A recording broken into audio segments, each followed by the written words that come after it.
I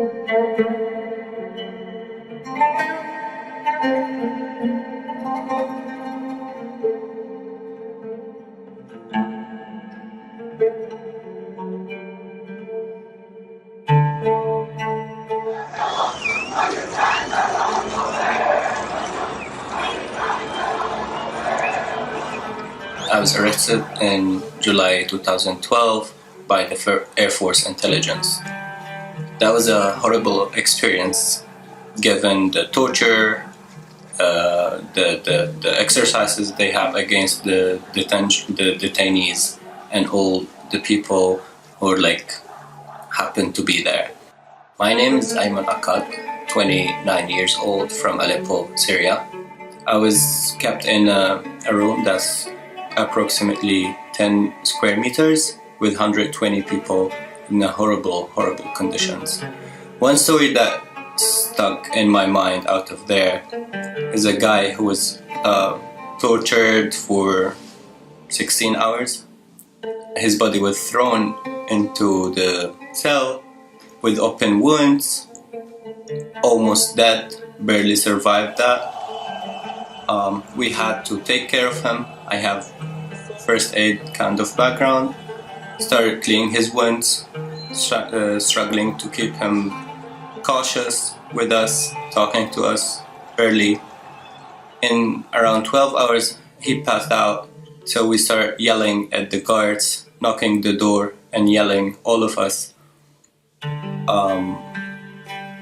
Then eventually they came and took his body. We thought he's dead, but his heart was beating. After 2 days, I think, they took us out of the cell, blindfolded. We climbed up to the guard's room. We saw his body there. He was dead. They made us take him to the rooftop, and then we throw his body back to the backyard of the Air Force Intelligence building. After I was released, I learned that there were so many burnt bodies thrown around the city of Aleppo, just to tell the people that the terrorist actually did that. But we all know who's the terrorist.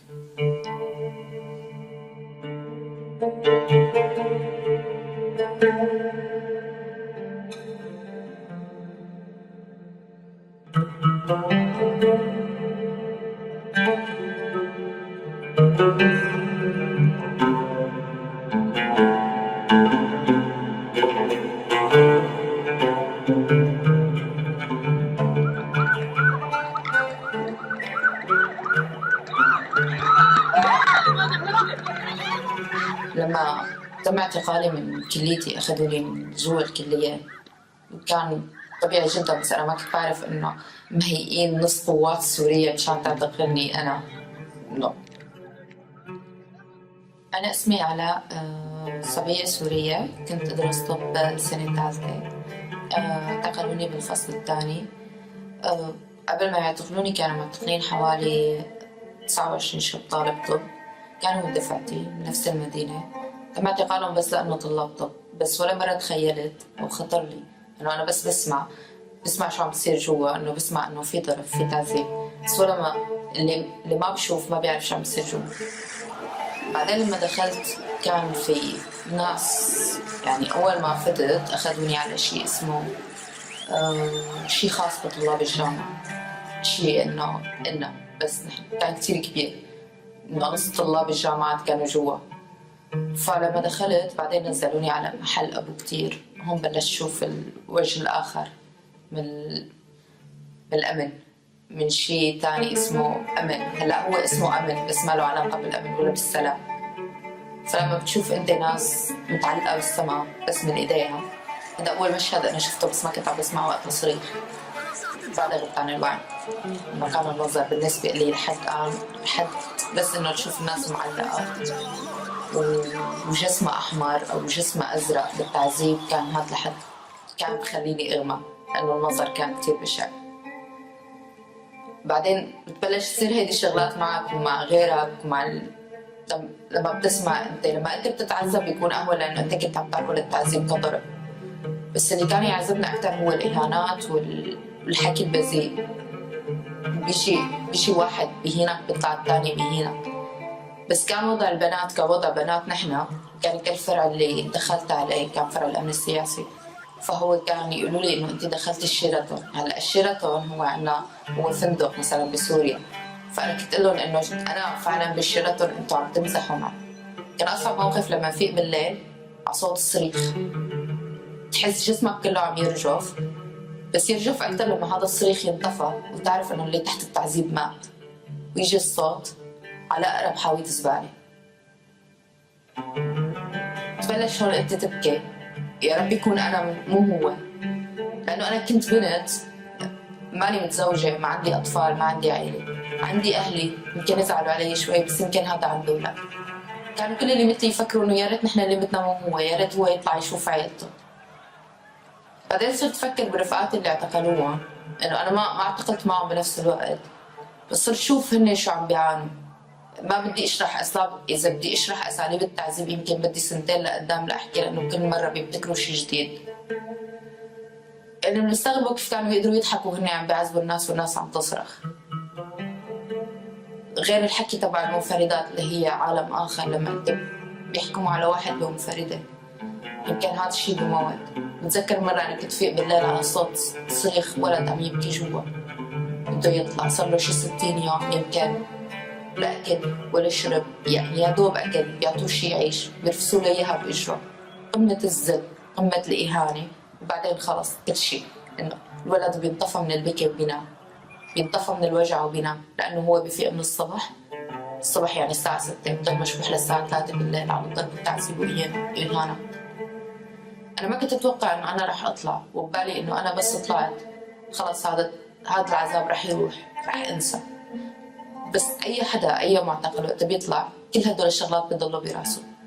أنا بحس بتأنيب الضمير لما أنا بفتح باب البيت الصبح وبدي أطلع على جامعتي أو بدي أطلع مدرستي، وفي 29 شاب من رفقاتي كان عندنا نفس الحلم ونفس الأمل، وإنه نحن نكفي دراسة سوا ونفس المستقبل. بالأخير هن ما معروف عنهم شيء، مختفيين، أصلا ما حدا بيعرف قد في عالم جوا ماتت، وما بتعرفوا قد في جثث انكبت بالحاويات.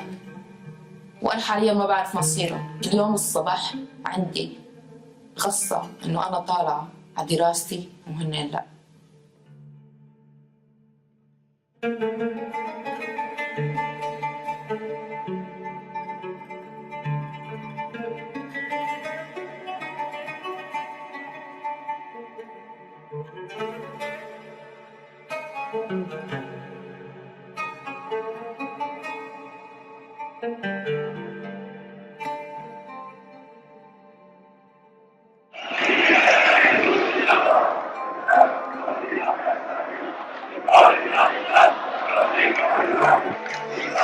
بعام 2012 تعرضت للاعتقال من قبل حاجز تابع للمخابرات الجوية على إستراد دمشق.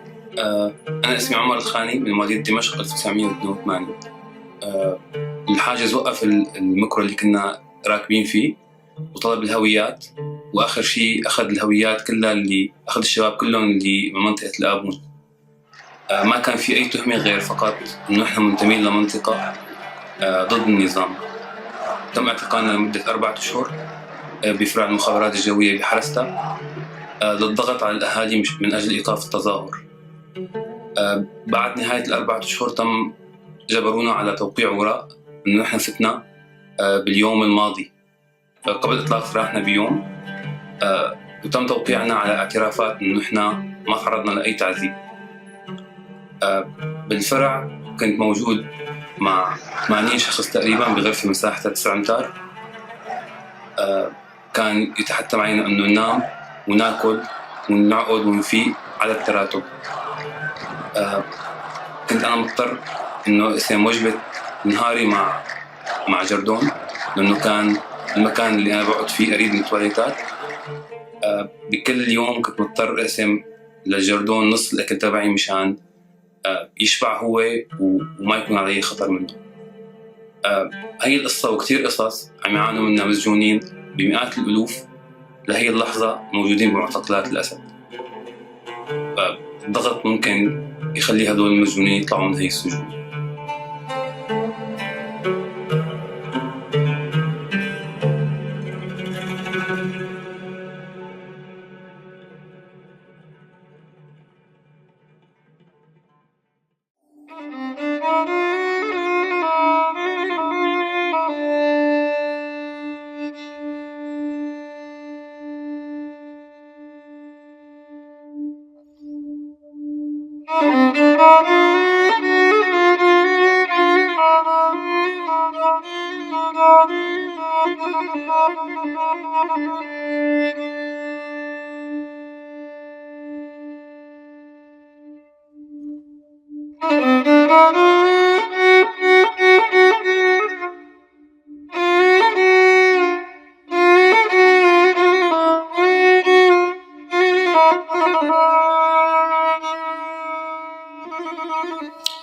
5 photos. That's all we have. When they took Hazem, they took his phone. When I left Syria, I didn't have my phone with me. When you think about it, 5 years ago, my brother was arrested. And now all I have is 5 photos and the memory of him.